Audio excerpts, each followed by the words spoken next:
Hello, and welcome to Free Lunch here at Zacks. I'm your host, Ben Rains. The first 3 days of October have seen all three major U.S. indexes sink. After finishing the first 3 quarters of the year up 19%, that marked their strongest first 9 months since 1997. However, the impressive start to 2019 was facilitated in large part by the fourth quarter of 2018's massive sell-off. Therefore, the rocky start to October might have some on Wall Street even more nervous that we're in store for a repeat this time around. Thursday's drop came after the Institute for Supply Management released some September services sector data. The firm's non-manufacturing index came in at 52.6 last month. This marked its lowest level since August of 2016 and came in well below economists' projections of just over 55. The figure also dropped sharply from August and came just 2 days after ISM released its manufacturing index, which slipped to 47.8. This marked its lowest level since June of 2009. Investors should remember that any reading below 50 indicates a contraction. Meanwhile, the latest Eurozone manufacturing PMI data fell to its lowest levels since 2012. All of the global slowdown worries come as geopolitical concerns mount. Impeachment talk in Washington has increased. Meanwhile, protests in Hong Kong rage on, and the UK is now projected to pull itself out of the European Union by the end of the month. On top of that, the US and China trade war remains at the forefront of many economic discussions. And the U.S. on Thursday said would roll out tariffs on $7.5 billion worth of goods coming from the European Union. The new tariffs impact everything from Irish and Scottish whiskies to cheese and jetliners. The World Trade Organization authorized the tariffs as part of an ongoing battle over the EU's support of Airbus. The WTO is then set to rule next year on the U.S. subsidies to Boeing. Moving on, PepsiCo stock jumped 4% after it posted stronger than projected earnings results Thursday.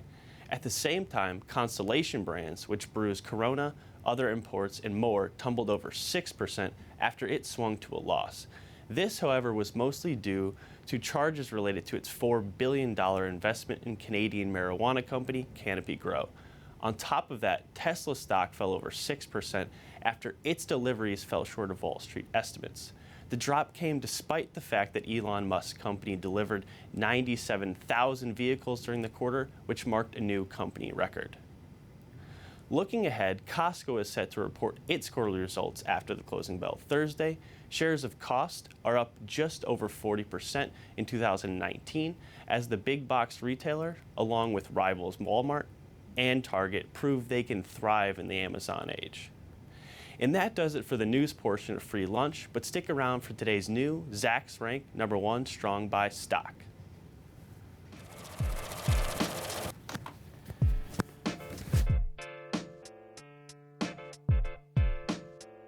For today's tech tip, we will be looking at the quickest way to access key charts for your favorite tickers.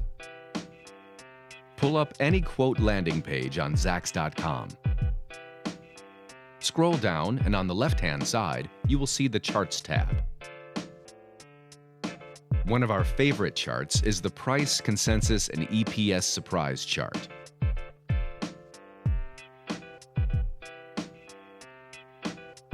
You can also find other fundamental charts and comparative charts under the same tab.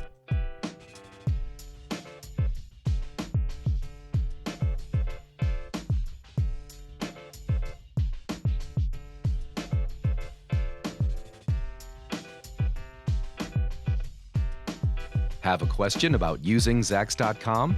Send us an email and we might answer it next.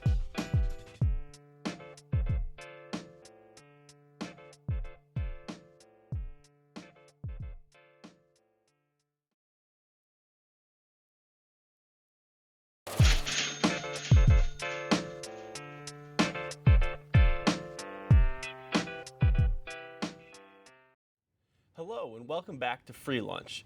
Today we're breaking down why Crocs is a Zacks Rank #1 strong buy stock. Crocs sells those distinctive slip-on rubber clogs that are loved by kids, teens, gardeners, and everyone in between.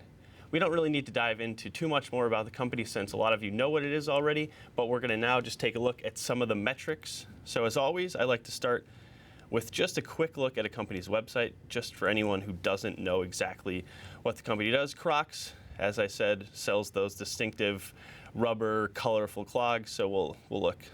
This is what they're known for. These clogs that they sell in a variety of colors at various price points. But these are their, as they say, this is the classic clog. They're selling in as 22 different colors, more than that. They also sell different.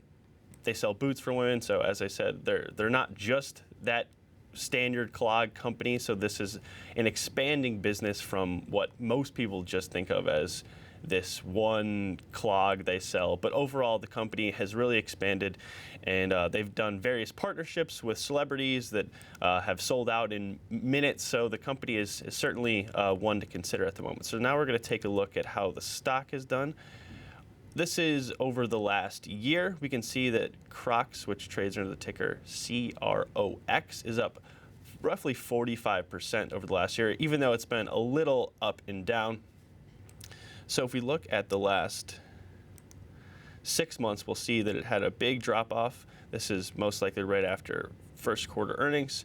And then, so for the last 3 months or so, it's been on a big upward climb, up roughly 41%. This compares to the apparel industry's roughly 1% decline. And now I want to jump back just over a longer period of time to give people a sense of how strong Crocs has been. So you can see they're up over almost 190% over the last, that was the last 2 years. And then we'll jump back a little further. That we can see that climb started around here.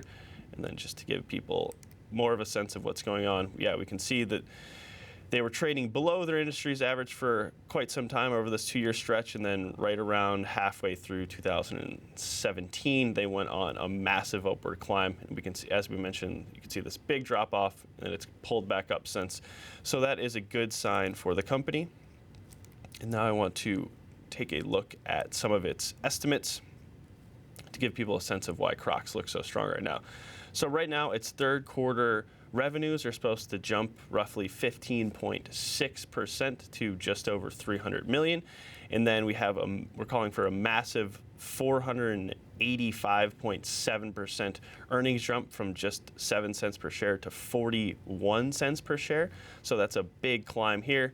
And then we're expecting for the fourth quarter to jump from a loss of 10 cents per share up to positive 7 cents per share in the fourth quarter on the back of 12.6% revenue growth, full year 10.3% growth, followed by an additional 6.6% growth in 2020 to get up to that roughly $1.3 billion mark. And then on top of this year's really strong earnings growth, we're calling for another 10.6% growth that following year. So some really big numbers in the third and fourth quarter, followed by some really solid numbers as well for 2019, and then the continuation on top of a really strong 2019 and 2020. And then we can see that these estimates have really come up big. This is following last quarter, so they're up from we were calling for $1.25 per share. Now we're calling for $1.42 per share. Big for fiscal 2020 as well. And we can also see that the company has easily crushed its earnings estimates over the trailing 4 quarters by an average of 140%. A smaller beat last quarter, but a really big beat in the year ago period. So some impressive growth or impressive beats there. Now I want to take a look at this price consensus and surprise chart. So we can see that as we showed in that price chart last time, that they were on a downward trajectory, and then halfway through 2017, they went on a pretty stellar run over the last 2.5, 3 years, and we can see that that has come as those earnings estimates continue to trend heavily in an upward direction. So that's some solid movement there. And we can also see that the company does have an A grade for growth. Its value is not the strongest at the moment, but that's because it's been on such a stellar run over the last as I said, this year. And overall, clearly Crocs looks to be strong heading into the fourth quarter in the holiday shopping season, and it's definitely worth diving deeper for any investors that are interested in Crocs. So that does it for today's episode of Free Lunch. Make sure to also check out our Zacks Ultimate and tune into Paper Traders, which is live in this block on Wednesdays. Once again, I'm your host, Ben Rains, and we'll be back next time with more up-to-date market news and a new top stock pick.